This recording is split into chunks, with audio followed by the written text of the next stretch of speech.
និយាយពីលោកត្រាំថ្ងៃនេះក៏យើងមានដំណឹងរឿងល្អដែរសម្រាប់កម្ពុជាណាកុំឲ្យស្ងាត់ពេកឯកអគ្គរដ្ឋទូតថ្មីប្រចាំនៅកម្ពុជាដែលជាឯកអគ្គរដ្ឋទូតរបស់សហរដ្ឋអាមេរិកប្រចាំនៅកម្ពុជាដែលតំណែងនេះនៅទំនេរជាង2ឆ្នាំហើយតាំងពីខែដូចជាខែឧសភា18ឧសភាឆ្នាំ2024មកឥឡូវចូលដល់ខែមិថុនាឆ្នាំ2026ជាង2ឆ្នាំហើយ2ឆ្នាំមួយខែបងប្អូនអត់ទាន់មានឯកអគ្គរដ្ឋទូតថ្មីទេលោកត្រាំចូលកាន់តំណែងក៏ជាង2ឆ្នាំដែរអត់ជិត2ឆ្នាំហើយមករា2024ជាង2ឆ្នាំហើយអត់ទាន់បានមានឯកអគ្គរដ្ឋទូតថ្មីទេថៃនិងវៀតណាមគេបានមានគ្រប់គ្នាអស់ហើយថ្មីនេះថៃគេបានកាលពីខែកុម្ភៈវៀតណាមទៅបានប្រហែលកន្លះខែមុននេះខែឧសភាបាទឥឡូវកម្ពុជាប៉ំហើយបងប្អូន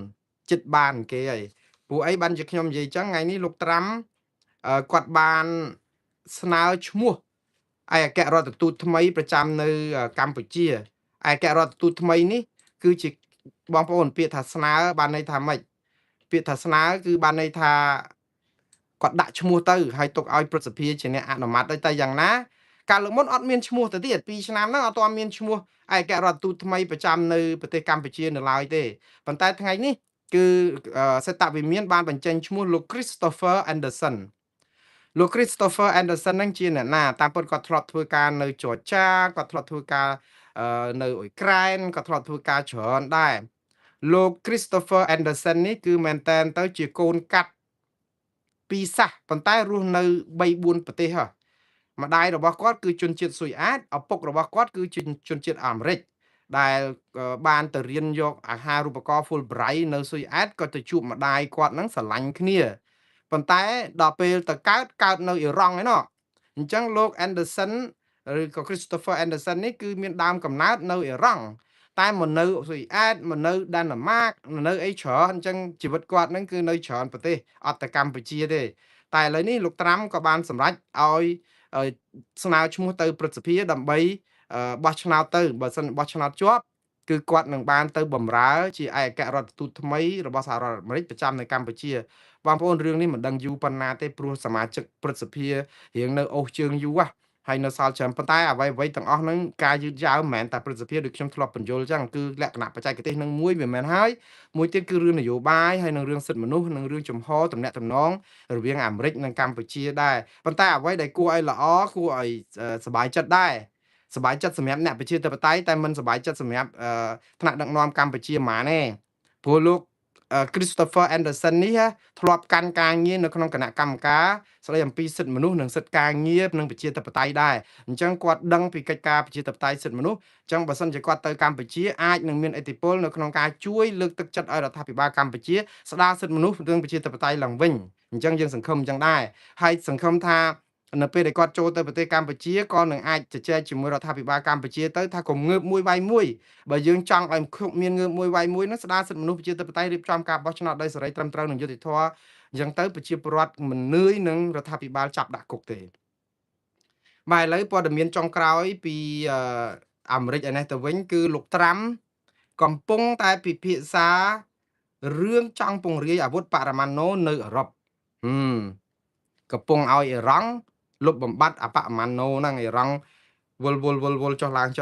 សាក់ស្ទើចុះឡើងបាញ់គ្នាប្រាវមានបាត់ឈប់បាញ់ឥឡូវបាញ់គ្នាទៀតតែមិនធំទេក៏បាញ់កំតិចប្រព័ន្ធកំជ្រួច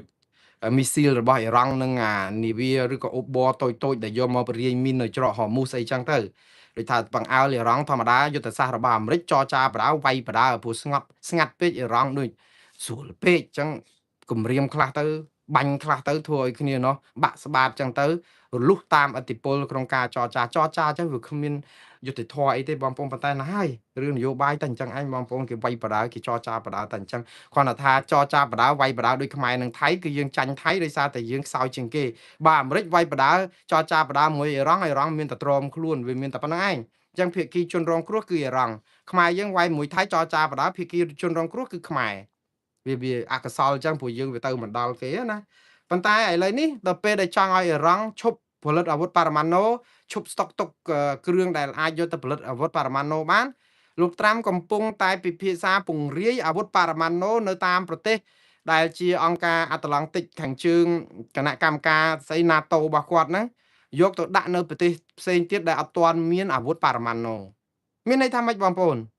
មានន័យថាអាមេរិកកំពុងតែគ្រប់គ្រងពិភពលោកដើម្បីឲ្យនៅតំបន់ណាក៏ដោយបើមានការអីតិចអ្នកណាចង់មកបំផ្លាញអាមេរិកដោយគ្រាប់បរមាណូអីមកអត់ទាន់ដល់ផងអាគ្រាប់បរមាណូអាមេរិកដាក់នៅអឺរ៉ុបដាក់នៅអីហ្នឹងគឺកំតិចអ្នកទាំងអស់នោះខ្ទេចខ្ទីអស់ដូច្នេះគឺអាមេរិកគឺគ្មាននរណាប៉ះពាល់បានហើយកាន់តែខ្លាំងទៅកាន់តែរឹងមាំទៅដែរប៉ុន្តែបើយើងនិយាយអំពីបងធំគឺយើង bully គេគឺយើងនិយាយយើងដាក់អាវុធបរមាណូទៅបានតែអ៊ីរ៉ង់ដាក់អត់បានឃើញទេអាមេរិកដាក់បានអ៊ីរ៉ង់ដាក់អត់បានប៉ុន្តែបងប្អូនកុំឆ្ងល់កំភ្លើងណាបើឲ្យប៉ូលីសកាន់ណាយើងទុកចិត្តដែរថាយកការពារយើងតែបើឲ្យចោលកាន់ងាប់ហើយយើងដឹងអភ័យហើយគេយកមកបាញ់សម្លាប់យើងហើយដូចគ្នាអញ្ចឹងក៏ភ្លើងបរមាណូអាវុធបរមាណូបើឲ្យអ៊ីរ៉ង់កាន់គឺដូចឲ្យទៅដៃចោលដែរចង់និយាយអញ្ចឹងក្នុងន័យអញ្ចឹងណាបើឲ្យមកខាងអាមេរិកកាន់ឬទុកដាក់ឬក៏អីអញ្ចឹងទៅយ៉ាងហោចណាស់ក៏មានសិលធម៌ខ្លះមិនមែនចេះតែបាញ់ព្រាវស្រេចចិត្តដែរគ្រូមានកជាក់ស្ដែងអញ្ចឹងទៅរឿងនឹងវាអញ្ចឹងទេបងប្អូនមិនមែនថាអាមេរិកធ្វើសុទ្ធតែត្រូវអ៊ីរ៉ង់ធ្វើសុទ្ធតែខុសតែអ៊ីរ៉ង់ហ្នឹងចរិតយើងវាអន់ដែរយើងរៀបចំប្រទេសផ្ដាច់ការរំលោភសិទ្ធិមនុស្សបំផ្លាញប្រជាធិបតេយ្យដល់ពេលអញ្ចឹងពិភពលោកក៏អត់សូវគ្រប់គ្រងអ៊ីរ៉ង់បន់ឲ្យទៅអស់បមាណូពួកគេភ័យដែរហ្នឹងអឺរ៉ុបក៏គេភ័យខ្លាចបមាណូអ៊ីរ៉ង់បាញ់ទៅដល់គេឧទាហរណ៍មានការអីដាក់តែមកគ្រាប់មកអត់លាយអស់ហើយពមេដឹកនាំនឹងសិតអ្នកខ្លះសិតទុក្ករកិរិយាធ្វើអត្តឃាតខ្លួនឯងអញ្ចឹងខ្លួនឯងស្លាប់ទៅតែម្នាក់ឯងចង់ប្រឡែងមកគ្រាប់មកគ្នានេះស្លាប់អស់រាប់លានអ្នកទៅធ្វើម៉េចដូច្នេះអាហ្នឹងគឺជាការការពារសុវត្ថិភាពកុំឲ្យអាវុធបល័យលោកបែបនេះធ្លាក់ដល់ដៃអក្រិតជនឬក្រុមមេដឹកនាំផ្ដាច់ការដែរសាររបស់លោកហ៊ុនសែនដែលថ្លែងថ្ងៃនេះមែនតើទៅគឺភាសារបស់លោកហ៊ុនសែនដូចជាមិនមានអីភ្ញាក់ផ្អើលទៅចំពោះខ្ញុំគឺដដែលជាដដែលពាក្យហិង្សាអាមឹងហែងអីនេះគឺជាភាសាជាទម្លាប់ទៅហើយដូច្នេះហើយបានថាខ្ញុំតែងតែនិយាយថាដឹងឆ្លើយត្បិតដងកូនសោតរែងឆ្កងត្បិតមេបាគឺប្រជាប្រដ្ឋខ្មែរគ្រប់គ្នាហាក់បីដូចជាចាត់ទុកថាការជេរបតិចផ្ដាសាឬក៏អំពើហិង្សាតាមរយៈពាក្យសម្ដីឬក៏និយាយឯងហែងអាមឹងអីហ្នឹងគឺជារឿងធម្មតាព្រោះដោយសារតែពាក្យសម្ដីទាំងអស់នេះគឺយើងលើជាប្រចាំពីតាមបណ្ដាញសង្គមអីអញ្ចឹងណាហើយថ្ងៃនេះគឺលោកហ៊ុនសែនបានបង្ហោះសារចេញពីកន្លែងដែលគួរជាទីមនោរម្យ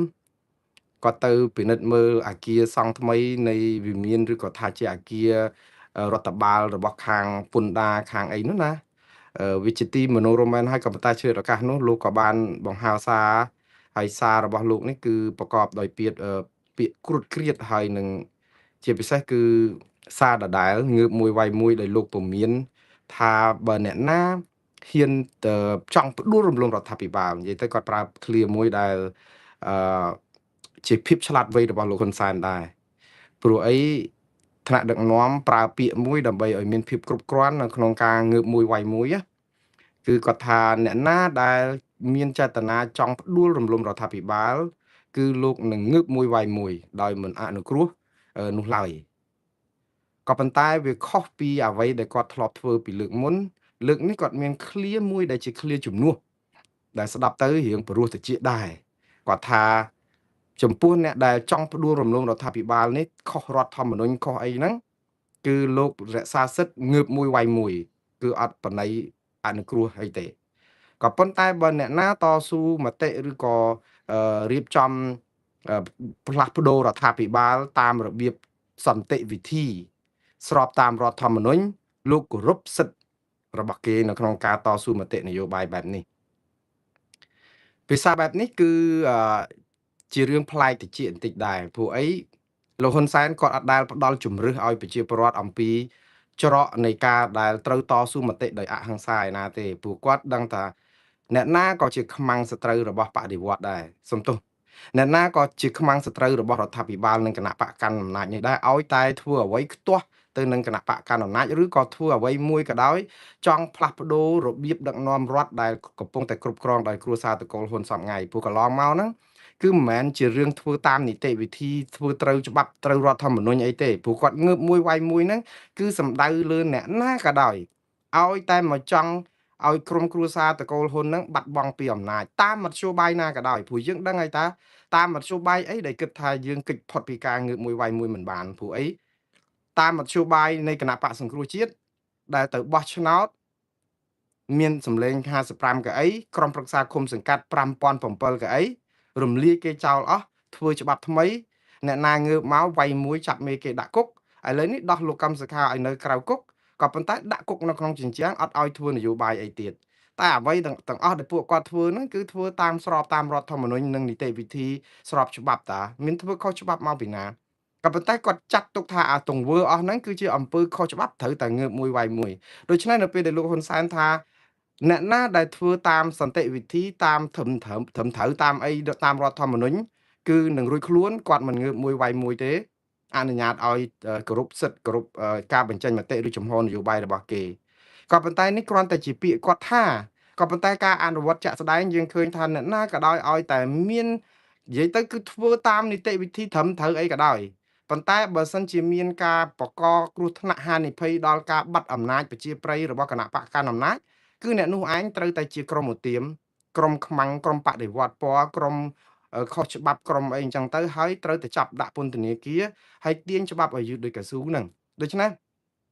ចំពោះខ្ញុំគិតថាលោកហ៊ុនសែនអត់ចាំបាច់ថ្លែងសារអំពីអ្នកណាចង់ផ្ដួលរំលំរដ្ឋាភិបាលត្រូវតែកំទេចទេ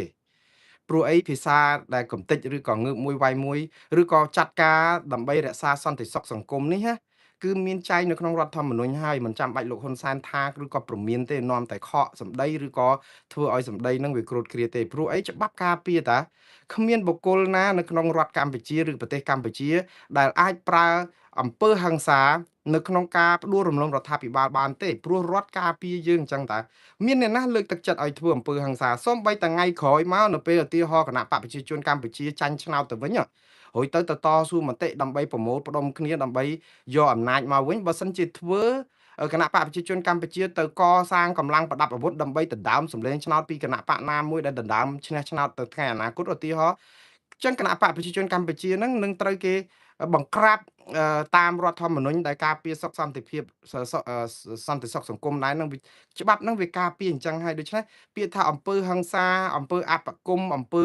កងកម្លាំងប្រដាប់អាវុធខុសច្បាប់អីហ្នឹងគឺអត់ចាំបាច់និយាយទេគឺវាខុសឯងហើយច្បាប់គឺត្រូវតែចាត់ការតាក៏ប៉ុន្តែរឿងដែលលោកហ៊ុនសែនត្រូវពមៀនថាងើបមួយវាយមួយអ្នកណាដែលចង់ផ្ដួលរំលំរដ្ឋាភិបាលនេះគឺចង់សម្ដៅទៅលើអឺក្រុមតស៊ូមតិនៅក្រៅប្រទេសមួយចំនួនដែលផ្ញើសារជាញឹកញាប់ថាវិធីដើម្បីឲ្យប្រទេសកម្ពុជានេះមានសុខដុមរមនា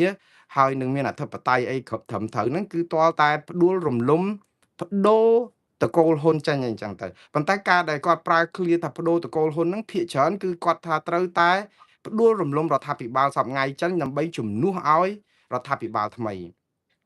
ខ្ញុំជឿថាឃ្លារបស់ក្រមប្រឆាំងនៅក្រៅប្រទេសអាចជាឃ្លេរបស់លោកហ៊ុនសែនយកទៅប្រើប្រាស់ដែរនៅក្នុងន័យថាត្រូវតែផ្ដួលរំលំរដ្ឋាភិបាលពាក្យថាផ្ដួលរំលំគឺជាភាសាហិង្សាទេមែនតើទៅណាបើយើងនិយាយពីក្នុងន័យត្រឹមត្រូវលោកហ៊ុនសែនអាចមានលេសហ្នឹងដើម្បីបង្ក្រាបក្រុមប្រឆាំងគ្រប់ពេលគឺបង្ក្រាបនៅក្នុងន័យថាពាក្យថាផ្ដួលរំលំបានន័យថាយើងធ្វើឲ្យដួលធ្វើឲ្យច្រានដោយបង្ខំដោយអំពើហិង្សាក្នុងន័យនេះគឺមិនមែនជាបើនៅក្នុងន័យផ្លូវតុលាការគឺគេអាចយកលេសហ្នឹងដើម្បីចោទប្រកាន់អ្នកណាក៏ដោយឲ្យតែប្រើពាក្យផ្ដួលរំលំហ្នឹងក៏ប៉ុន្តែបើឃ្លានេះទៅជានិយាយថាយើងនឹងនាំគ្នាតស៊ូមតិដើម្បីឲ្យមានការផ្លាស់ប្ដូរជាវិជ្ជមានពាក្យថាផ្លាស់ប្ដូរជាវិជ្ជមានបានន័យថាជាការដោះដូរដើម្បីឲ្យមានរដ្ឋាភិបាលថ្មីហើយអញ្ចឹងបើផ្លាស់ប្ដូរជាវិជ្ជមានរដ្ឋាភិបាលអត់អាចយកលេសហ្នឹងមកបង្ក្រាបជនប្រជាពលរដ្ឋណាដែលបញ្ចេញមតិទេផ្ទុយទៅវិញពាក្យផ្ដួលរំលំហ្នឹងតែយកទៅគឺរដ្ឋាភិបាលបានលេសគ្រប់ពេលអញ្ចឹងខ្ញុំក៏សូមស្នើឲ្យគណៈបកប្រឆាំងដែរដើម្បីកុំឲ្យលោកហ៊ុនសែនមានលេសព្រោះអីវាអត់មានរឿងអីដែលគាត់មកអាចបង្ក្រាបក្រុមប្រឆាំងឬក៏អ្នកតស៊ូមតិណាទេបើធ្វើតាមសន្តិវិធីនៅក្នុងច្បាប់ធម្មនុញ្ញរដ្ឋធម្មនុញ្ញមានចែងការពារលើកលែងតែរឿងផ្ដួលរំលំកងកម្លាំងប្រដាប់អាវុធដែលទៅបង្កើតតំបន់អបគមអីហ្នឹងអាហ្នឹងស្ដាប់ទៅជាការតស៊ូមតិរបស់ក្រុមប្រឆាំងក៏ពិតមែនហើយក៏ប៉ុន្តែសម្រាប់រដ្ឋាភិបាលគេយល់លេសតែប៉ុណ្្នឹងឯងបងប្អូនមែនតើទៅខ្ញុំអត់ចង់បន្ទោសជនរងគ្រោះហើយជនរងគ្រោះចេះតែរវិធីអីសពបែបយ៉ាងដើម្បីតស៊ូមតិរបស់ខ្លួនណាក៏ប៉ុន្តែខ្ញុំក៏នៅតែលើកទឹកចិត្តថាការតស៊ូមតិយ៉ាងណាក៏ដោយដើម្បីឲ្យមានការផ្លាស់ប្ដូរជាវិជ្ជមានគឺត្រូវតែធ្វើតាមរយៈការបោះឆ្នោតដោយសេរីត្រឹមត្រូវនិងយុត្តិធម៌ហើយមិនអាចធ្វើតាមការដែលកម្លាំងប្រដាប់អាវុធឬក៏ កម្លាំងមហាជនដែលក្រោកបះបោរដើម្បីឲ្យមានអំពើហិង្សាទេព្រោះអំពើហិង្សានេះគឺមែនតើទៅវាកើតឡើងនៅប្រទេសផ្ដាច់ការជាច្រើនណាស់បានផលជោគជ័យក៏ប៉ុន្តែវាជារឿងបង្ហូរឈាមហើយរដ្ឋាភិបាលមានលេសគ្រប់គ្រាន់នៅក្នុងការបង្ក្រាបលើកលែងតែសហគមន៍អន្តរជាតិណាមួយគេលូកដៃពេលដែលឃើញសម្លាប់ប្រជាពលរដ្ឋរង្គាលដូចនៅអ៊ីរ៉ង់ដូចនៅអីអញ្ចឹងទៅគេលូកដៃចូលទៅអាហ្នឹងគឺបានផលខ្លះប៉ុន្តែបើឲ្យប្រជាពលរដ្ឋនៅក្នុងស្រុកងើបតែម្ដងព្រោះអាងើបមួយវាយមួយហ្នឹងគឺលោកហ៊ុនសែនចង់បង្ក្រាបអញ្ចឹងព្រោះនាំធម្មតាតែយើងងើប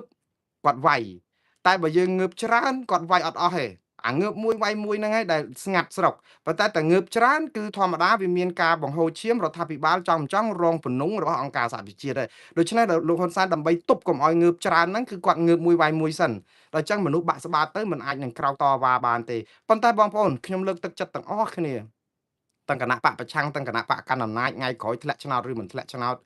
កុំជ្រើសរើសវិធីហិង្សានៅក្នុងការដោះស្រាយបញ្ហាគឺយើងធ្វើអីក៏ដោយគឺតាមសន្តិវិធីគ្មានប្រទេសណាមួយបានសេចក្តីសុខនៅពេលដែលយើងប្រើអំពើហិង្សារបបសឹកយោធាភូមាក៏អត់ជោគជ័យសូម្បីតែថៃហ្នឹងតែពេលដំបូងហ្នឹងប្រក្រាបយកយោធាមកកាន់ក៏អត់បានសុខប្រទេសណាក៏ដោយដែលយកកម្លាំងយោធាកម្លាំងហិង្សាដោយមិនឆ្លងតាមការបោះឆ្នោតដោយសេរីត្រឹមត្រូវនិងយុត្តិធម៌អត់ដែលបានសេចក្តីសុខជាមួយគ្នាទេហើយបទពិសោធន៍នេះមានគ្រប់សម័យកាលមេដឹកនាំទាំងអស់គួររៀនសូត្រអញ្ចឹងដើម្បីកុំឲ្យប្រវត្តិសាស្ត្រវាសាដានគឺខ្ញុំលើកទឹកចិត្តឲ្យលោកហ៊ុនសែនខ្ញុំម្ដងទៀតខ្ញុំអត់ខ្វល់សោះថាតកូលហ៊ុនតកូលទាតកូលសុកតកូលកំតកូលរុនតកូលសំតកូលថាច់តកូលសឿនឬក៏តកូលស្អីក៏ដោយកាន់ប្រទេសកម្ពុជាវាមិនមែនជារឿងបញ្ហាទេបញ្ហាគឺដោយសារតែការដឹកនាំរដ្ឋហ្នឹងវាអត់មានបានភាពស្មើគ្នាចំពោះប្រជាពលរដ្ឋគ្រប់គ្នាបើកាន់តែតកូលណាមួយនោះហើយទៅនាំគ្នាបំពកតែក្រុមគ្នាឯងតែបកពួកគ្នាឯងចោះតកូលគេផ្សេងដែលអត់ជាប់ឆ្នោតឧទាហរណ៍តើយើងអត់មានមើលគេទេអញ្ចឹងចាប់គេដាក់គុកទាំងអស់ងើបមួយវាយមួយអញ្ចឹងចុះឥឡូវឧទាហរណ៍ថ្ងៃក្រោយតកូលហ៊ុនធ្លាក់ឆ្នោតហើយស្រាប់តែតកូលសំតកូលរងឬក៏តកូលមៀចឬតកូលថាច់តកូលសើងអីឡើងមកកាន់តកូលកំអីឡើងមកកាន់អំណាចហើយទៅគេធ្វើបាបខ្លួនឯងវិញហ្នឹងតើយើងឈឺចាប់ទេវាឈឺចាប់ដូចតែគ្នាអញ្ចឹងកុំឲ្យមានការឈឺចាប់ទឹកឡើងត្រីស៊ីសមុទ្រទឹកហុយសមុទ្រស៊ីត្រីរឿងដែលងាយបំផុតលោកហ៊ុនសែនអត់នឿយនឹងពាក្យងើបមួយវាយមួយនឹងទេអត់នឿយនឹងការដែលធ្វើឲ្យប្រជាពលរដ្ឋដែលនៅតែតតាំងរដ្ឋាភិបាលរាល់ថ្ងៃនឹងទេគឺរៀបចំឲ្យមានការបោះឆ្នោតមួយដោយសេរីត្រឹមត្រូវនិងយុត្តិធម៌មានកចបដែលឯករាជ្យទទួលយកបានដើម្បីឲ្យលទ្ធផលបោះឆ្នោតនឹងប្រជាពលរដ្ឋពេញចិត្តហើយធំជាងនឹងបំផុតគឺសូមឲ្យគណៈបកនយោបាយនឹងអាចដូចថាចូលរួមបោះឆ្នោតដោយមិនមានការតាមចាប់ចងធ្វើទុកបុកម្នេញគ្នាតាមចាប់ប្រផាត់ប្រភេងរំលាយអ្នកនេះរំលាយអ្នកនោះអត់ឲ្យអ្នកនេះចូលរួមអ្នកនេះអីអញ្ចឹងទៅពេលបោះឆ្នោតអីហើយទៅប្រមូលគ្នាឯងដែលជាគណៈបក7លំពេកហ្នឹងយកមកលំអសួនប្រជាធិបតេយ្យធ្វើឲ្យដូចមានប្រជាធិបតេយ្យហើយចាប់ផ្ដើមបោះឆ្នោតច្បោលតែគ្នាឯងទៅជាប់តែគ្នាឯងទៅគ្នាអ្នកដែលតស៊ូមតិអត់បានចូលរួមបោះឆ្នោតអានេះហើយគឺជាឈ្នួនដែលទៅរកសង្គ្រាមទៅរកការបង្ហូរឈាមនឹងធ្វើឲ្យលោករត់តែងើបមួយវាយមួយកម្លាំងលោកហ៊ុនសែនចំណាស់នេះហើយទៅវាយបានប្រមាណដងទៀតវានៅតែសារទេខ្ញុំអាណិតគាត់ដែរចាស់ចំណាស់នេះហើយគួរតែសម្រាកឲ្យបានសុខត្រូវព្រោះអីអាការឆេវឆាវអីនឹងវាបេះដូងនឹងវាលោតញាប់ទៅជួនកាលវាអាចទៅជា stroke ទៅអីវាមិនស្រួលទេព្រោះអំពើហិង្សាពាក្យកំហឹងការខឹងក្រេវក្រោតអីហ្នឹងវាធ្វើឲ្យឡើងឈាមធ្វើឲ្យលើសឈាមវ័យចំណាស់គាត់ហើយសុខភាពមិនជាល្អប្រមាណដែរទេដូច្នេះកាត់បន្ថយអាការខឹងហ្នឹងហើយបើសិនជាលោកចង់ឲ្យប្រជាពលរដ្ឋនេះកុំងើបមួយវាយមួយស្រួលទេរៀបចំការបោះឆ្នោតមួយឲ្យសេរីត្រឹមត្រូវនឹងយុត្តិធម៌កុំធ្វើទុកបុកម្នេញគេហើយបើសិនជាឲ្យដូចលោកពិតណាឲ្យកុំឲ្យចិត្តជាទេវទត្តមាត់ជាទេវតាឲ្យលោកដូចពាក្យលោកថាបើអ្នកណាតស៊ូមតិដោយអហិង្សាតាមវិធីស្របច្បាប់តាមរដ្ឋធម្មនុញ្ញគោរពសិទ្ធិគេអញ្ចឹងកុំធ្វើបាបគេកុំព្រមានគេកុំចាប់គេដាក់គុកហើយជួយសម្របសម្រួលឲ្យគេឡើងមកប្រកួតប្រជែងផងបើសិនជាលោកឈ្នះឆ្នោតនៅពេលដែលគេមកប្រកួតប្រជែងមានការបោះឆ្នោតត្រឹមត្រូវកិត្តិយសបានទៅលើក្រុមគ្រួសារតកូលលោកទៅវិញទេព្រោះប្រជាពលរដ្ឋគិតថាចុះបើកោជបគេឯករាជ្យសារព័ត៌មានគេអាចផ្សព្វផ្សាយបានដោយសេរីអង្គការសង្គមស៊ីវិលអត់មាននរណាធ្វើទុកបុកម្នេញសហជីពប្រជាពលរដ្ឋអាចបញ្ចេញសិទ្ធិបញ្ចេញមតិរបស់ខ្លួនបានដោយទលំទលាយតើមានរឿងអីដែលធ្វើឲ្យយើងដែលនៅថាមិនអាចយកលទ្ធផលបោះឆ្នោតបានណាដោយសារតែយើងធ្វើឲ្យមានមន្ទិលយើងប្រើប្រាស់ប្រព័ន្ធបោះឆ្នោតកោជបមិនឯករាជ្យអាប្រព័ន្ធផ្សព្វផ្សាយនឹងសិតតែពួកបកពួកគ្នាឯង ឃោសនាបោះឆ្នោតអាលុយជាតិលុយរដ្ឋហ្នឹងមិនដឹងឯណាមន្ត្រីរាជការហ្នឹងពេលចោះមូលដ្ឋានមិនដឹងពេលណាមន្ត្រីរាជការរបស់រដ្ឋមិនដឹងពេលណាមន្ត្រីរាជការប្រជាពលរដ្ឋឯកជនរបស់បកមិនដឹងថាដូចថាច្បុកច្បល់អញ៉ែអញ៉ៃលុយបោះឆ្នោតហ្នឹងមិនដឹងបានមកពីណាអង្គើពុករលួយយកទៅទិញសោកសំណុកសតែអ្នកនេះទៅទិញស្លឹកឆ្នោតដូចអីលោកទ្រីភិបអីទៅប្រាប់ថាអូបើថាបោះឆ្នោតឲ្យគណៈបកប្រជាជនកម្ពុជាឬក៏បើចង់ដូចថាស្រឡាញ់គណៈបកកាន់អំណាចអីហ្នឹងគឺលោកនឹងជួយនៅភូមិនៅសង្កាត់ឃុំគាត់ហ្នឹងគឺថាគ្រួសារការមួយគ្រួសារ$100អញ្ចឹងទៅយកទៅចងដៃឲ្យបើសព50,000អីចឹងអានេះវាជាជំនួយចិត្តធម៌របស់គាត់ហើយប៉ុន្តែបើយើងនិយាយអំពីអ្នកនយោបាយគឺជាការទិញស្លឹកឆ្នោតព្រោះភាសាបែបហ្នឹងគឺជាភាសាលួងចិត្តប្រជាពលរដ្ឋដោយសរង1 ព្រួយ5ឆ្នាំហ្នឹងហើយប្រជាពលរដ្ឋក្រីក្រខ្វះខាតអាហ្នឹងក៏ចបត្រូវពិនិត្យមើលទៀតវាចែកអំណោយចែកអីវាមិនអីទេប៉ុន្តែកន្លែងខ្លះវាដូចថាវាដូចហួសផុតពីព្រំដែននៃអំណោយវាទៅជារឿងទិញស្លឹកឆ្នោតអីវិញណាហើយដល់ពេលគ្មាននរណាឈឺក្បាលហាលថ្ងៃអីអញ្ចឹងទាំងអស់ហ្នឹងតើតើយើងនាំគ្នាជួយលុបបំបាត់បានយើងអត់មានត្រូវរួយមាត់នឹងអារឿងងើបមួយវាយមួយហ្នឹងខ្ញុំអាណិតដែរនិយាយទៅថ្នាក់ដឹកនាំកម្ពុជានិយាយដដែលរឿងងើបមួយវាយមួយហ្នឹងប៉ុន្តែខ្ញុំជឿថាពេលដែលលោកនិយាយកាន់តែច្រើនហើយកាន់តែហិង្សានៅពេលដែលយើងមានចំនួនព្រំដែនជាមួយថៃចោះជាមួយថៃយើងអស់ឲ្យចរចារហូតអោបជើងថៃរហូតបើខ្មែរគ្នាឯងគឺដឹងតែវាយមួយងើបមួយចឹងហ្មងដូចថាសារហិង្សាហ្នឹងគឺគាត់អត់ចោលខ្ញុំយល់អំពីថាអ្នកដឹកនាំចង់រក្សាសុខសន្តិភាពឬក៏សុវត្ថិភាពសង្គមកុំឲ្យមានភាពរំជើបរំជួលអីចឹងហើយក៏ប៉ុន្តែពាក្យថាងើបមួយវាយមួយអាហាក់ហងហែងអីហ្នឹងហើយហិង្សានៅលើវេទិកាសាធារណៈបែបនេះគឺវាជាភាសាដដែលដែលគួរថាមកដល់ថ្នាក់ដឹកនាំលោកហ៊ុនម៉ាណែតហើយគួរថាដូចគួរចប់ត្រឹមប៉ុណ្ណឹងទៅគួរផ្លាស់ប្ដូរឲ្យមានរបៀបដឹកនាំថ្មីឈាមថ្មីអីដែរទៅអត់ដែរដូចថាមើលទៅប្រជាពលរដ្ឋហ្នឹងដូចអស់សង្ឃឹមរលីងតែម្ដងហើយមិនមែនបានន័យថាអស់សង្ឃឹមហ្នឹងងើបមួយវាយមួយហ្នឹងគឺពិតជាធ្វើឲ្យស្ថានភាពហ្នឹងគឺវាប្រសើរទេអត់ប្រសើរទេនៅពេលដែលលោកហ៊ុនសែនស្រែកកាន់តែខ្លាំងអំពីភាគផង្សាហ្នឹងណាគឺស្ថានភាពផ្ទៃក្នុងហ្នឹងកំពុងតែមានបញ្ហាហើយនៅពេលដែលលោកចោះជួបប្រជាពលរដ្ឋតាមខេត្តតាមអីក្រុមប្រឹក្សាគុំសង្កាត់ប្រទេសមានបញ្ហាហើយតាមទម្លាប់បើប្រទេសមានសេចក្តីសុខអត់មានបញ្ហារពើរពើងអីគឺថ្នាក់ដឹកនាំអត់ត្រូវខ្វល់អញ្ចឹងហើយប៉ុន្តែនៅពេលដែលមានបញ្ហាដូចចោះទៅជួបកម្មករគឺមានបញ្ហាហើយព្រោះកម្មករមិនសប្បាយចិត្តនឹងរដ្ឋាភិបាលអញ្ចឹងចោះទៅស្អំចិត្តចុះតាមគ្រប់រោងចក្រនៅពេលដែលមន្ត្រីរាជការស៊ីវិលគ្រប់បែបយ៉ាងមានបញ្ហាទាំង scam ទាំងធ្វើពុករលួយទាំងប្រាក់ខែទាំងអត់មានលុយមានកាក់ថវិកាសេដ្ឋកិច្ចចុះអីអញ្ចឹងរឿងសាំងឡើងថ្លៃរឿងបញ្ហាព្រំដែន100ជំពូកអញ្ចឹងគាត់ចាប់ផ្ដើមចុះទៅហើយអញ្ចឹងជាទូទៅអ្នកនយោបាយគឺទៅដើម្បីស្អំចិត្តក៏ប៉ុន្តែនៅក្នុងពេលជាមួយគ្នានឹងគាត់បង្ហើរសារដែលធ្វើឲ្យវាមែនតើទៅគឺសារនេះវាធ្វើឲ្យស្ដាប់ទៅវាក្រោតឃ្លាតហើយសង្គមខ្មែរហ្នឹងនៅតែសងសឹកគ្នានៅតែអីមិនចេះចប់ហើយខ្ញុំជឿថាបើសិនជារៀបចំឲ្យមានការបោះឆ្នោតដោយសេរីត្រឹមត្រូវយុត្តិធម៌កុំខ្វល់រឿងតកូលណាតកូលណាក៏បានដែរឆ្មាអីក៏បានដែរសបុលអីក៏បានដែរឲ្យតែចេះចាប់កដោតែសំខាន់យើងកុំដូចថាធ្វើដូចសពថ្ងៃវាអត់ទៅមុខទេឥឡូវនេះគឺនៅពេលដែលមានសារបែបនេះគឺលោកម៉ែនណាតឯណោះវិញដែលនៅប្រទេសន័រវេដែលជាអ្នកឃ្លាំមើលសង្គមហើយឈឺឆ្អាលកិច្ចការសង្គមច្រើនដែរលោកម៉ែនណាតថ្ងៃនេះរៀងចាស់ដៃតិចដែរហើយពឺតយកដែរព្រោះអីប្រហែលជាទ្រាំលែងបានដាក់បាតចោលហើយដោះស្រាយរឿងញោមតិចហើយលោកម៉ែនណាតសរសេរថាពាក្យថាងើបមួយវាយមួយនេះគឺជាពាក្យសម្ដីរបស់ជនពាលជាធម្មតាមនុស្សមានសិលធម៌មានសុជីវធម៌គេមិនហ៊ាននិយាយឬប្រព្រឹត្តតាមពាក្យបែបនេះទេព្រោះពាក្យបែបនេះប្រព្រឹត្តឬក៏និយាយទៅកាន់មហាជនឬក៏ចំពោះជនណាម្នាក់នោះគឺវាអត់ថ្លៃថ្នូរទេអញ្ចឹងភាសានេះគឺលោកម៉ែនណាតគាត់និយាយតាមពិតបើលោកម៉ែនណាតនៅស្រុកខ្មែរនិយាយហៅលោកហ៊ុនសែនថាជាជនពាលអីបែបនេះ24ម៉ោងធានាលោកនឹងជាប់គុកភ្លាមហ្នឹងហើយដែលព្រោះអីការរិះគន់លោកហ៊ុនសែនគឺមានដែនកំណត់គឺតើតែយើងមិនដឹងថាតើកន្លែងណាដែលយើងគិតថាគាត់គោរពសិទ្ធិសេរីភាពប្រជាពលរដ្ឋទេព្រោះអីបើយើងគិតថារដ្ឋធម្មនុញ្ញហ្នឹងគឺមិនមានកន្លែងណាដែលចែងឲ្យចាប់ចងប្រជាពលរដ្ឋតាមអំពើចិត្តសោះវាត្រូវតែទាល់តែគ្រោះថ្នាក់ធ្ងន់អំពើអក្រិតកម្មអីមិនមែនគ្រាន់តវ៉ារឿងព្រំដែនមិនសบายចិត្តរឿងយួនយកដីអស់62កន្លែងឬក៏រឿង បឹងតមោកឬក៏រឿងអីបរិស្ថានធនធានធម្មជាតិឬក៏ចង់ឲ្យមានការប្រែប្រួលផ្លាស់ប្ដូរជីវិតជំនាញនៅកម្ពុជាហ្នឹងគ្រាន់តែសារ share ចុះ share ឡើងធ្វើឲ្យរដ្ឋាភិបាលមិនសប្បាយចិត្តហ្នឹងក៏ចាប់គ្នាដាក់គុកដែរមិនដឹងថាតើរដ្ឋធម្មនុញ្ញយើងហ្នឹងវាគេបកស្រាយយ៉ាងម៉េចខ្ញុំអត់យល់ដែរតែយ៉ាងណាបងប្អូនឥឡូវខ្ញុំស្លេះរឿងនេះដោយសាររឿងច្រើនដែរ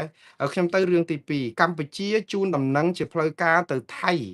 និងអង្គការសហប្រជាជាតិពីការចាប់ផ្ដើមយន្តការ UNCLOS ថ្ងៃនេះគឺយើងឃើញនាយករដ្ឋមន្ត្រីកម្ពុជាលោកហ៊ុនម៉ាណែតបានសរសេរឬក៏ផ្ញើលិខិតជាផ្លូវការទៅអង្គការសហប្រជាជាតិផងជូនដំណឹងទៅភាគីថៃផងថាកម្ពុជានឹងប្រើប្រាស់ឬក៏ឲ្យនិយាយទៅគឺកម្ពុជាទាមទារឬដាក់ស្នើឲ្យមានវិធានការគេហៅយន្តការផ្សះផ្សាដោយបង្ខំតាក់ទងនឹងរឿងដែនសមុទ្រត្រួតស៊ីគ្នារវាងកម្ពុជានិងថៃដែលមាន MOU ជាមួយគ្នា25ឆ្នាំអត់ប្រយោជន៍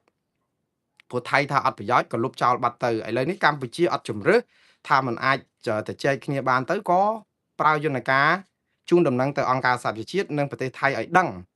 ថាកម្ពុជាស្នើសុំឲ្យស្ថាប័នអន្តរជាតិរៀបចំបើកយន្តការដើម្បីឲ្យចាប់បង្ខំថៃឲ្យផ្សះផ្សាដើម្បីដោះស្រាយរឿងដែនសមុទ្របងប្អូនអារឿង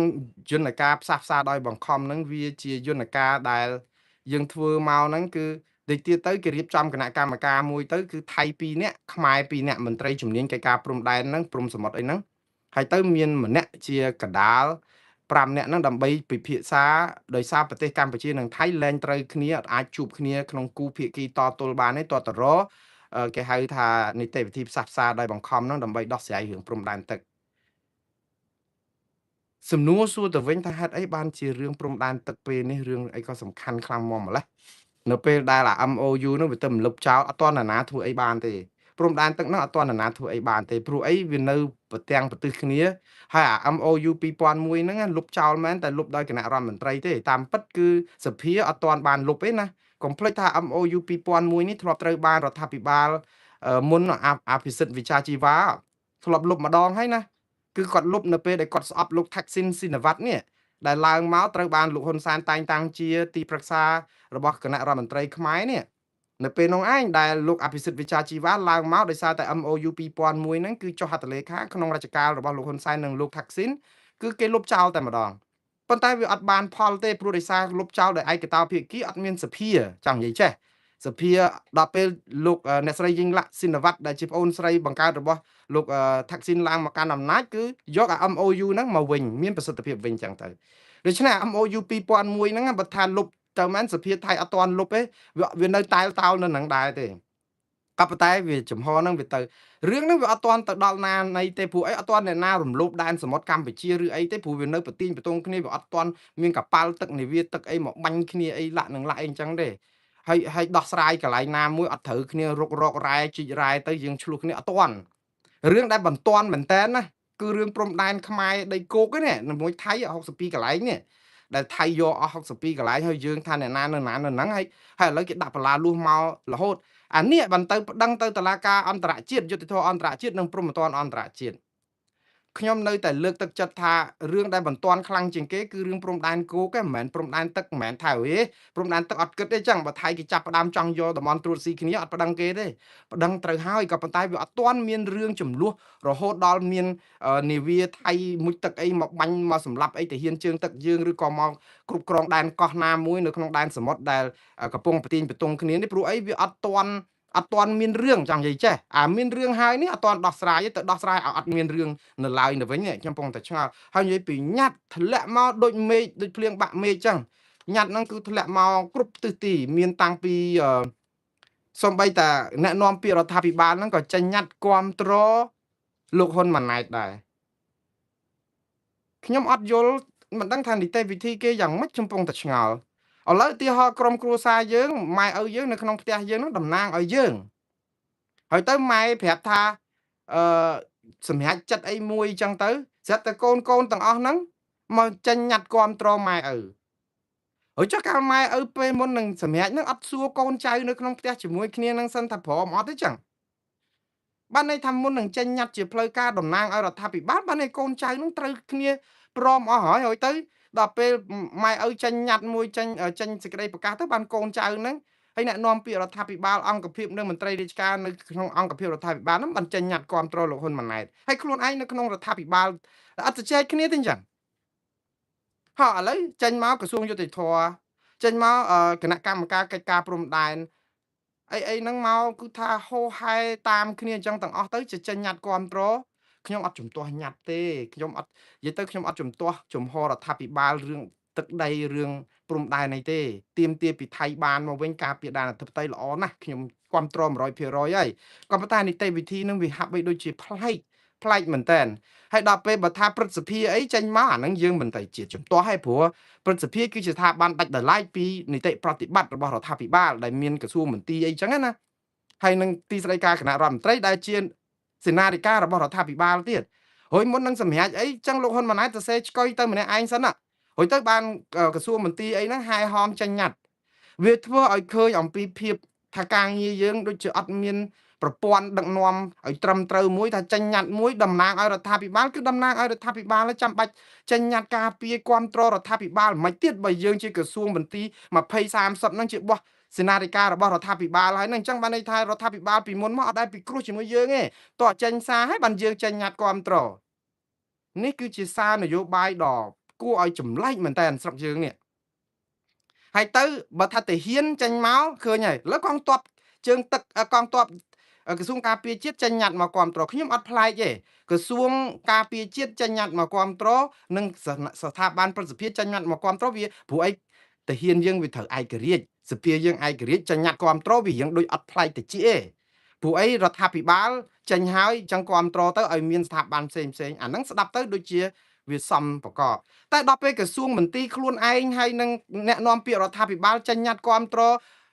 ខ្លួនឯងដែលជជែកគ្នាហើយវាអត់យល់តើយើងជជែកគ្នាយ៉ាងម៉េចទៅខ្ញុំអត់យល់មែនតើខ្ញុំហ្នឹងហើយយើងចង់ឲ្យមានព្យុះភ្លៀងចឹងទៅមើលទៅស្រគ្រប់ក្រសួងមន្ទីរបងប្អូនគេស្ដាប់មកអូយញ៉ាត់គាំទ្រចឹងតែស្គរអាចេកធ្លាក់ទឹកអីចឹងអាហ្នឹងស្ដាប់ទៅពីរោះវាមើលទៅឲ្យវាសំពងប៉ុន្តែវាអត់ធំទេវាជាសម្បុកមន់ណាវាមិនមែនជាសំណវាគ្រឿងអីធ្ងន់ទេព្រោះស្ដាប់មើលទៅគឺយើងចង់ធ្វើមិនឲ្យប្រជាពលរដ្ឋស្ដាប់ទៅគឺថាក៏ក្រឹកក៏ក្រែងគ្រប់ស្ថាប័នណែបើសិនជាមានអង្គការសង្គមស៊ីវិលមានប្រជាពលរដ្ឋអាជីវករឬក៏ប្រជាពលរដ្ឋនៅតាមព្រំដែនប្រជាពលរដ្ឋទូទៅចេញញត្តិគាំទ្រអាហ្នឹងមើលទៅដូចជាសមស្របវាមិនសូវជាឆ្កងពេកប៉ុន្តែបងប្អូនបើទោះបីជាប្រជាពលរដ្ឋចេញញត្តិគាំទ្រអីហ្នឹងគឺបន្តិចទៀតអត់ខ្វះហើយនឹងចេញមកទៀតក៏ខ្ញុំថាចម្លែករឿងក្រសួងមន្ទីរនៅក្នុងតែជានាយសេនាធិការជាសេនាធិការរបស់រដ្ឋាភិបាលហើយមកចេញញត្តិគាំទ្ររដ្ឋាភិបាលដែរខ្ញុំប្លែកមែនតើព្រោះអីគាត់ត្រូវជជែកគ្នារួចហើយមុននឹងសម្រាប់អញ្ចឹងណាតែណាហើយបងប្អូនញត្តិហ្នឹងគឺវាទម្លាប់តែអញ្ចឹងទេគេចេញអីចេញទៅព្រោះអីឲ្យបានជាកម្លាំងទៅម្ដងទៀតបងប្អូនរឿងអ៊ុនក្លូសនេះណាមិនមែនជារឿងអីដែលក្លាប់ផែនដីទេព្រោះធម្មតាតាមានរឿងអីដោះស្រាយបញ្ហាព្រំដែនទឹកតើកើតឡើងដោយថៃបំពេញឈ្លានពានដោយប្រការណាមួយគឺយើងមានសិទ្ធិដោយស្វ័យប្រវត្តិហើយនៅពេលដែលថៃដក MOU 2001បាត់គឺកម្ពុជាមានច្បាប់អន្តរជាតិអង្គការសហជីវជាតិនិងតុលាការយុត្តិធម៌អន្តរជាតិដើម្បីការពារដោយអត់មានចាំបាច់ទៅឆ្លេឆ្លាអីពេកទេក៏ប៉ុន្តែខ្ញុំថានេះគឺជាយុទ្ធនាការមួយដើម្បីពង្រៀងការចាប់អារម្មណ៍រឿងព្រំដែនគោកឯណោះដោះស្រាយអត់ចេញអញ្ចឹងដើម្បីធ្វើឲ្យប្រជាពលរដ្ឋស្អំចិត្តប្រជាពលរដ្ឋហ្នឹងថារដ្ឋយកចិត្តទុកដាក់ណាស់ណាដែនសមុទ្រយើងគឺគ្រប់គ្រងមិនឲ្យថៃយកបានទេដោយសារតែ MOU នេះប៉ុន្តែដល់ពេលឲ្យវាផ្ទុយនឹងអ្វីដែលខ្លួនធ្វើទៀតអា MOU ហ្នឹងលោកហ៊ុនសែនទៅយកសាររបស់បណ្ឌិតបញ្ញវន្តសាស្ត្រាចារ្យจุฬាលង្កនលោកសុរឆាតបំរុងសុខមកផ្សាយថាបើលុប MOU 2001ហ្នឹងអ្នកដែលខាតថៃទេមិនមែនខ្មែរទេទៅផ្សាយរបស់គេម្ដងហើយម្ដងទៀតថាលុប MOU ខាតថៃមិនមែនខាតខ្មែរទេដល់ឥឡូវ MOU លុបទៅជាប្តឹងថៃទៅវិញហើយចុះបើគេខាតហេតុអីបានប្តឹងឲ្យខាតថៃឬមួយក៏យើងគិតថាហ្នឹងហើយប្តឹងឲ្យអ្នកឯងដឹងថាអញ្ចឹងឃើញតែអត់ MOU ទៅបានចំណេញមកខ្មែរខ្ញុំជឿថារឿងនេះគឺជារឿងនយោបាយច្រើនជាងរឿងព្រំដែនណាព្រោះអីខ្ញុំនៅតែគិតថាចំណុចជាអតិភិបត្រូវដោះស្រាយរឿងព្រំដែនគោកនេះឲ្យបានដីពីថៃមកសិនព្រោះព្រំដែនទឹកហ្នឹងខ្ញុំជឿថាយើងត្រូវតែតតាំងដាច់ខាតជាមួយថៃមិនឲ្យថៃងើបខ្លួនរួចទេប៉ុន្តែដំណាក់កាលរឿងព្រំដែនទឹកនេះវាជារឿងមួយទៀតដែលតាមពិតភ្លើងឆេះនៅព្រំដែនគោកសិនណាអត់ទាន់បានបលុតភ្លើងផងអានេះទៅមិនឃើញរឿងគ្រាន់ណាអឺមានស្អីគេស្មៅឬក៏ចម្បើងអីរៀងងាប់យើងមក ព្រួតគ្នាមកស្រោចទឹកនៅនេះហើយហ្នឹងយើងបាញ់ទឹកពលុតកន្លែងអត់ទាន់ឆេះអាកន្លែងឆេះនៅនោះអត់ទាន់ពលុតផងអញ្ចឹងឆេះនោះអស់បាត់ហើយខ្ញុំគិតថាវាដូចជាវល់មែនតើអ្នកនយោបាយយើងពវៀងស្ថានភាពគ្រប់បែបយ៉ាងតែខ្ញុំម្ដងទៀតខ្ញុំអត់មានជំទាស់រឿងតតាំងថៃតាក់ទងនឹងការពារដែនសមុទ្រយើងទេខ្ញុំនៅតែគ្រប់គ្រង 100% មិនអោយបាត់ដីសមុទ្រយើងសូម្បីតែ1មីលីម៉ែត្រទៅថៃទេហើយខ្ញុំនឹងថ្កោលទោសថៃគ្រប់បែបយ៉ាងបើសិនជាថៃបំពេញឈ្លានពានដែនសមុទ្ររបស់យើងប៉ុន្តែម៉ោងនេះថៃអត់ទាន់អាចនឹងធ្វើអីបាននៅដែនសមុទ្រហ្នឹងទេព្រោះអីវានៅតែមាន MOU គ្រាន់តែលុបចោលតែប៉ុន្តែតើលុបចោលហ្នឹងរដ្ឋាភិបាលត្រូវប្រាប់ប្រជាពលរដ្ឋទៀតថាពេលដែលលុបចោលភ្លាមតំបន់ណាត្រួតស៊ីគ្នាឥឡូវហ្នឹងខ្លាយទៅជារបស់ថៃដៃកាពីមុនការគ្រប់គ្រងរបស់ខ្មែរយើងត្រូវបញ្យលដាក់មកនិយាមការអីតែដាក់ទៅសង្ឃឹមភ្លើងយកឯព្រោះដីយើងបាត់អស់62កន្លែងអត់ដឹងនៅកន្លែងណាហងមកដល់មកហ្នឹងនៅតែវល់ពេញទឹកពេញដីចឹងអញ្ចឹងលោកអនុទិនច័ន្ទវរៈគុលថ្ងៃនេះគាត់និយាយចេះគាត់ថាគាត់អត់មានឈឺក្បាលហាលថ្ងៃនឹងកម្ពុជាប្តឹងទៅយន្តការអង្គការសហជីវជាតិទេព្រោះតែគាត់ថាចឹងថ្ងៃនេះគាត់ឮគេនិយាយដែរប៉ុន្តែអត់ទាន់បានទទួលលិខិតដែលជូនដំណឹងរបស់លោកហ៊ុនម៉ាណែតទៅភាគីថៃជាផ្លូវការនៅឡើយទេហើយគាត់ថាយ៉ាងនេះក៏ដោយតិចទៀតទៅដល់គាត់ហើយតែគាត់ថាទោះជាផ្លូវការមិនផ្លូវការអីក៏ដោយថៃអត់លេងលបែងកម្ពុជាទេអានេះអ្វីដែលអនុទិនច័ន្ទវរៈគុលនិយាយលោកអនុទិនច័ន្ទវរៈគុលថាអត់លេងលបែងកម្ពុជាហ្នឹងគាត់និយាយថាកម្ពុជាកំពុងតែយកបញ្ហាដែនសមុទ្រធ្វើជាបញ្ហាអន្តរជាតិដើម្បីទូងស្គរលើឆាកអន្តរជាតិឲ្យឃើញពីបញ្ហាមួយដែលអាចដោះស្រាយជានៅក្នុងមូលដ្ឋានសោះតែទៅជាទូងស្គរទៅអន្តរជាតិប៉ុន្តែនៅក្នុងពេលជាមួយគ្នានៅពេលដែលលោកអនុទិនច័ន្ទវរៈគុលថាយើងទូងស្គរដើម្បីឲ្យអង្រួនអន្តរជាតិមែនតែកម្ពុជាអត់ប្តឹងថៃទៅតុលាការអន្តរជាតិរឿងព្រំដែនគោកនេះវិញណាអារឿងអត់ទាន់កើតឡើងទៅយកយន្តការអន្តរជាតិយកមកប្រើតែអារឿងកំពុងកើតឡើងផ្ទុះឆេះគេគ្រប់គ្រងដែនដីយើងដល់50-60កន្លែងអត់ដាក់ប្តឹងខ្ញុំថាឥឡូវបើថាអត់ទាន់ប្តឹងទៅតុលាការយុតិធធអន្តរជាតិដោយសារតែនីតិវិធីស្មុគស្មាញយ៉ាងម៉េចចោះតុលាការព្រហ្មទណ្ឌអន្តរជាតិរឿងថៃឈ្លានពានយើងតាំងពីដើមទីហេតុអីក៏មិនប្តឹងគេហើយចរចាបដាចរចាចោះខ្ញុំគ្មានទៅតោមនិញរឿងចរចាអីទេប៉ុន្តែយើងចរចាជាមួយអ្នកដែលវាយយើងបាក់ថ្មិញហ្នឹងគឺដូចជាអត់សង្ឃឹមថាបាន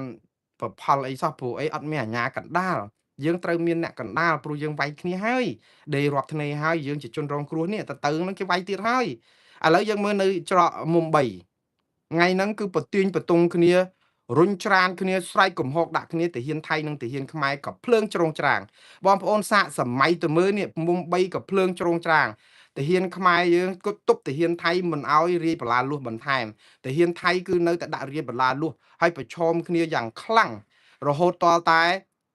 ខាងថៃឥឡូវនេះគេថាស្បើយតិចព្រោះម៉ោង9ព្រឹកមិញនេះមានរឿងម៉ោង11កន្លះបានស្បើយ1ម៉ោងកន្លះបានស្ថានភាពនឹងស្បើយទៅវិញបន្តិចប៉ុន្តែយើងអត់ឮពីខាងកម្ពុជាទេមានតែរូបថតវីដេអូ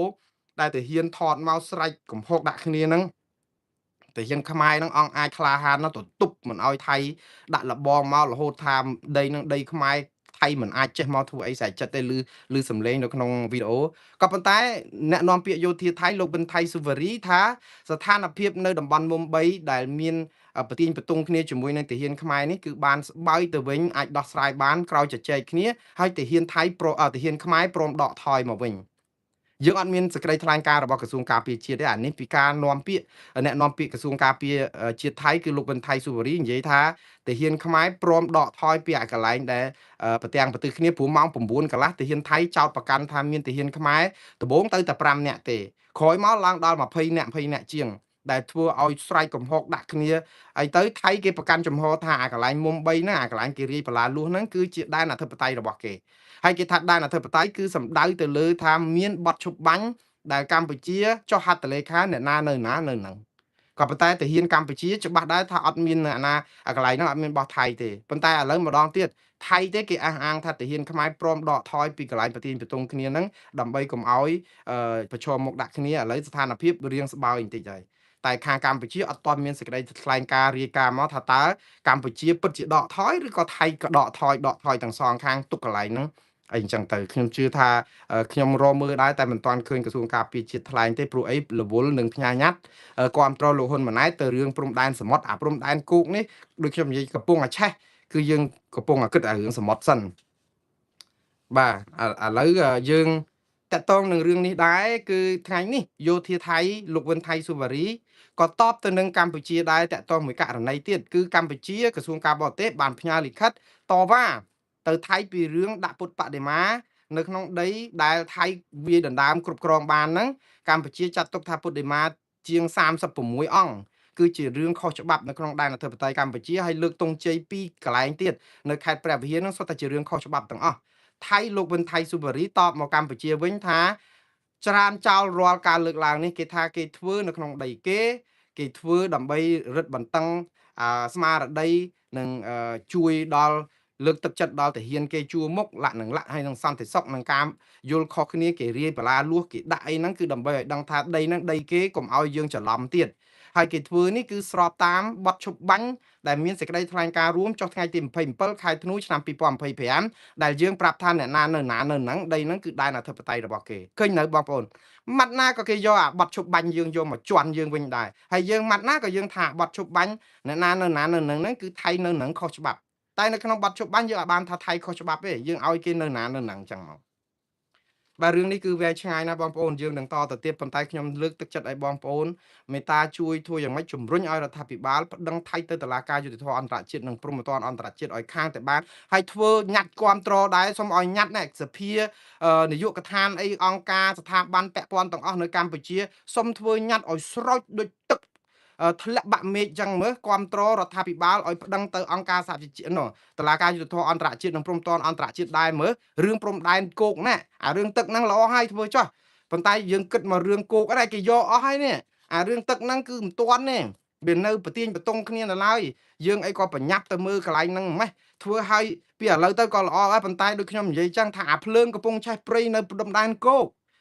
ហើយហេតុអីបានជាយើងទៅមើលក៏ខ្យល់បក់វូនៅព្រំដែនសមុទ្រហ្នឹងគឺក៏ឃើញស្មៅងាប់ហ្នឹងយើងនាំគ្នាបាញ់ទឹកពលុតទុកហើយ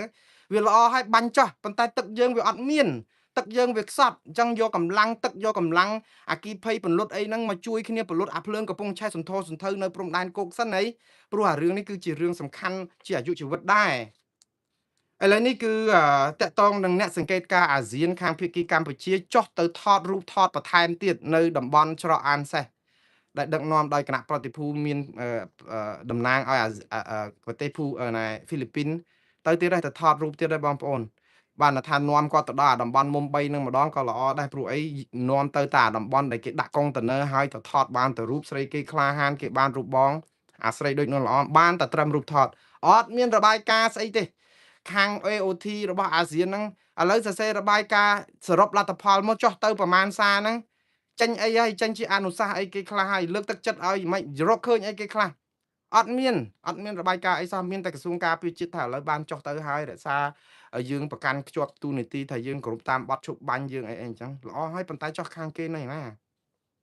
វាអត់មានរបាយការណ៍ហ្នឹងសោះបាទឥឡូវតកតងនឹងរឿងមួយទៀតគឺ